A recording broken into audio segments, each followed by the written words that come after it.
মাঝে মধ্যে camera set করা নিয়ে অনেকটা বিপাকে পড়তে হয়।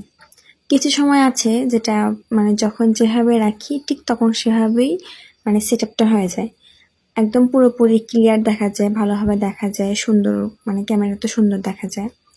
কিন্তু এছাড়াও যখন আমি অন্য সময় যখন মেহেদি পড়াতে বসি, তখন যদি একটু ঠিক করে বসাতে চাই যে না আজকে একটু পজিশনটা ভালো আছে বা আবহাওয়া ভালো আছে, সেই হিসেবে যদি ক্যামেরা বসাতে যাই, সেট করতে যাই, তখন যায় আর ক্যামেরা সেট করতে পারি না।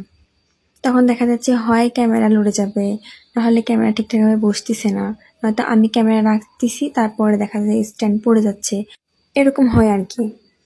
তো আজকে আমি সেম অবস্থা। আজকেও যখন আমি মেহেদি পড়াতে বসছিলাম তখন মনে হচ্ছিল যে ক্যামেরা ঠিকঠাকভাবে রাখলে একটু ভালো দেখা যাবে।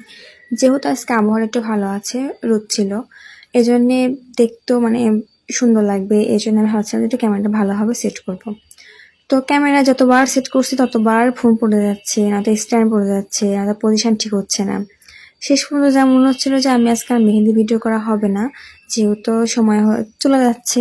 এছাড়া আমি ক্যামেরাটা সেট করতে পারছি না, যেহেতু ক্যামেরা দিয়ে সব কিছু।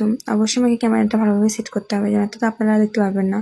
আর অনেক সময় হয় কি যে মেহেদি দিচ্ছি, সেখানে যায় মেহেদিটা ফোকাস কম পড়ে আর আমার হাতের উপর বেশি ফোকাস পড়ে, যার কারণে আমি এর জন্যই ভাবছিলাম যে একটু ভালো করে রাখলে তাহলে মেহেদির উপরে ফোকাসটা ভালো পড়বে, তাহলে আমার হাতের উপর তো